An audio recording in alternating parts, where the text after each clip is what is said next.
Muy buenas amigos, en el día de hoy vamos a hablarles sobre el efecto fotoeléctrico. Nosotros somos estudiantes de la Universidad Antonio Nariño, Facultad de Ingeniería Mecánica, sede Neiva. Objetivo: calcular la constante de Planck por medio del efecto fotoeléctrico. Calcular la función trabajo, frecuencia umbral y longitud de onda de corte. Marco teórico. ¿Qué representa la función trabajo? La función trabajo es la cantidad de trabajo necesaria para liberar un electrón del átomo, el cual depende del tipo de material. ¿Cómo es la relación entre la frecuencia umbral y la función trabajo? La frecuencia umbral es inversamente proporcional a la función trabajo, ya que esta es la frecuencia mínima para que se pueda mover el electrón. Entre mayor sea la función trabajo, menor será la frecuencia umbral. ¿Se puede afirmar que el número de electrones emitidos es proporcional a la intensidad de la radiación? Explique lo que afirma tanto el modelo clásico como el modelo cuántico. Es correcto afirmar esto, ya que al tener mayor cantidad de electrones, asimismo habrá la misma radiación con la radiación. En el modelo clásico podemos ver cuando aplicamos una caída de voltaje a una resistencia. Esto hace que haya mayor número de electrones fluyendo por la resistencia. Por consiguiente, la resistencia tenderá a transformar los electrones en calor, radiación calórica. Ahora, en modelo cuántico vemos cuando aumentamos la frecuencia, aumentamos la cantidad de energía emitida, es decir, habrá mayor radiación a medida de que la frecuencia aumenta. Defina los siguientes conceptos: emisión fotoeléctrica, frecuencia umbral y potencial de frenado. Explíquelo tanto cualitativamente como cuantitativamente. La emisión fotoeléctrica es la cantidad de electrones de un metal cuando se hace incidir sobre él una radiación electromagnética. La frecuencia umbral es la frecuencia mínima para que el electrón se pueda mover. El potencial de frenado es la cantidad de contravoltaje que se le debe aplicar para que en el circuito la fotocorriente sea cero. Bien. ¿Cómo se relaciona el potencial con la frecuencia de la fotocorriente? Son directamente proporcional. Entre mayor sea la frecuencia del efecto de fotocorriente, mayor será el potencial o la fuerza con la que los electrones fluyan.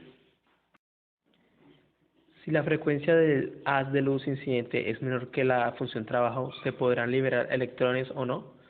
¿Qué afirma el modelo clásico y qué afirma el modelo cuántico? El modelo clásico asume que las partículas están localizadas y siguen trayectorias, dada la posición y la velocidad de una partícula, y el modelo cuántico, las partículas no están localizadas. Todo lo que podemos saber es la probabilidad de que estén en cierto instante en un lugar determinado. Por lo tanto, si la frecuencia del haz de luz es menor que la función trabajo, no se podrán liberar electrones, ya que no tiene la suficiente energía para liberarse del material.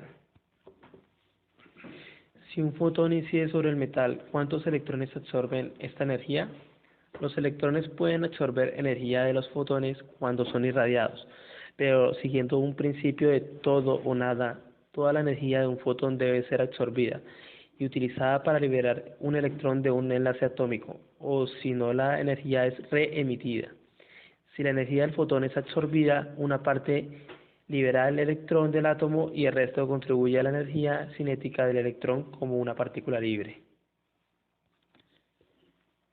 Incluya en su informe el espectro de luz visible con sus respectivos valores de longitud de onda. Bien, como podemos ver, tenemos el espectro visible por el ojo humano, en donde está comprendido desde aproximadamente 400 nanómetros hasta 740, 750 nanómetros, que está comprendido desde el color violeta hasta el color rojo. ¿Cómo se relaciona la fotocorriente con el potencial? Se relaciona de la siguiente manera: ambas son directamente proporcionales al voltaje, es decir, entre mayor sea el voltaje aplicado, mayor fotocorriente habrá en el circuito. Por consiguiente, mayor potencial habrá. Materiales.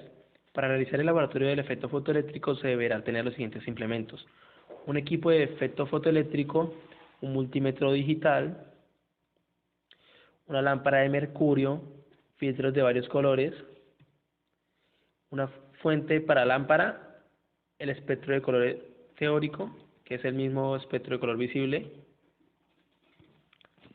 Procedimiento: 1.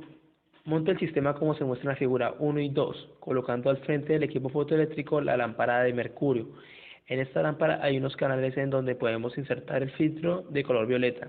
Luego conecte los pines negro y rojo del equipo del efecto fotoeléctrico en el multímetro digital. Este tiene como objetivo medir el voltaje que suministra la fuente del aparato fotoeléctrico. La fuente externa es para alimentar la lámpara, conéctela y ajuste la intensidad de la lámpara. 2. Calibre el aparato fotoeléctrico ajustando la perilla que dice Zero Adjust en 0. Esta perilla nos permitirá regular el indicador de corriente, colóquelo en 0. 3. La otra perilla tiene como función ajustar el voltaje de parada, que de acuerdo con la teoría del efecto fotoeléctrico es el voltaje que va a parar la emisión de electrones sin importar la cantidad de fotones que estén llegando al receptor. 4. Ya teniendo el montaje de la figura 3, cuando encienda la lámpara observará que en el equipo de efecto fotoeléctrico marcará un valor de corriente. Mueva la perilla de voltaje hasta que la fotocorriente se haga igual a 0. El voltaje que marca el multímetro corresponde al voltaje de parada. Posteriormente, busque en la literatura del espectro de colores la longitud de color violeta. El color que más se aproxime al valor que está reflejado de la lámpara es lambda igual a 403 nanómetros. Como podemos ver en la siguiente tabla, vemos su respectivo color, su respectiva fotocorriente y voltaje de parada para cada color respectivamente. 5. Luego busque el voltaje en el cual el flujo de corriente sea 0. A este se le denomina voltaje de parada para este filtro. Repita los pasos de 1 a 5, pero ahora en los filtros de color azul, verde, amarillo, naranja y rojo, ajustando el 0 en el equipo de efecto fotoeléctrico cada vez que se realice una medición. Ahora, como podemos ver en la siguiente tabla, tenemos el color respectivo, la longitud de onda de cada color y la frecuencia.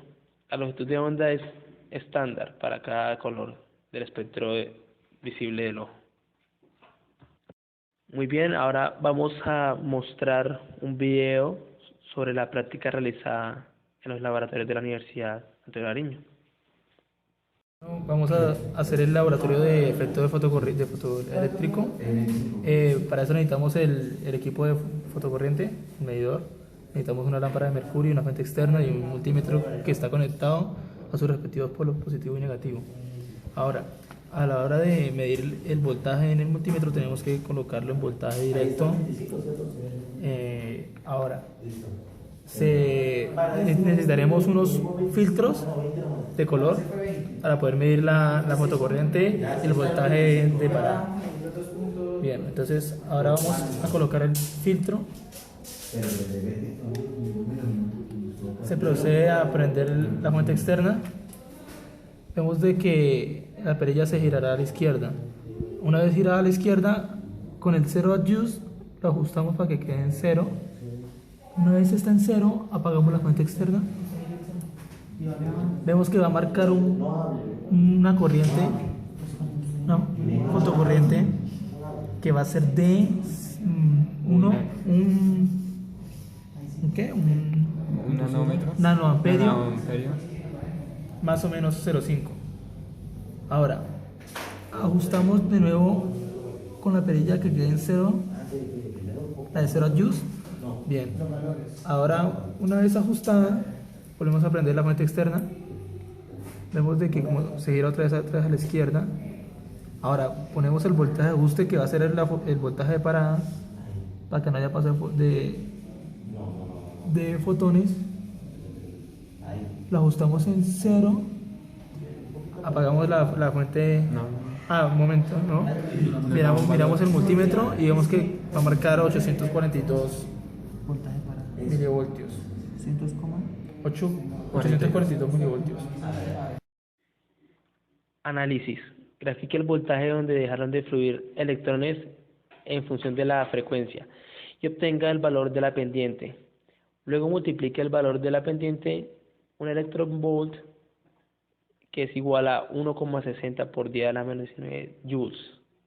Ahora, tenemos la gráfica que se obtuvo mediante el voltaje de parada y la frecuencia de cada color del espectro visible.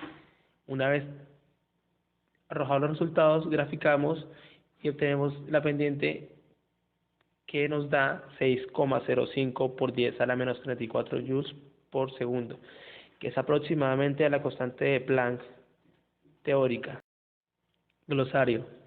Constante de Planck es una constante física que desempeña un papel central en la teoría de la mecánica cuántica y recibe su nombre de su descubridor Max Planck, uno de los padres de dicha teoría. Radiación. El fenómeno de la radiación consiste en la propagación de energía en formas de ondas electromagnéticas o partículas subatómicas a través del vacío o de un medio material. Fotocorriente. Cualquier corriente eléctrica que fluye como resultado de fotoconductividad o efecto fotovoltaico. Luz incidente. Lectura de medición de la luz incidente que llega a un sujeto. El exposímetro se sitúa cerca de aquel dirigido hacia la fuente luminosa. Fotón es la partícula elemental responsable de las manifestaciones cuánticas del fenómeno electromagnético.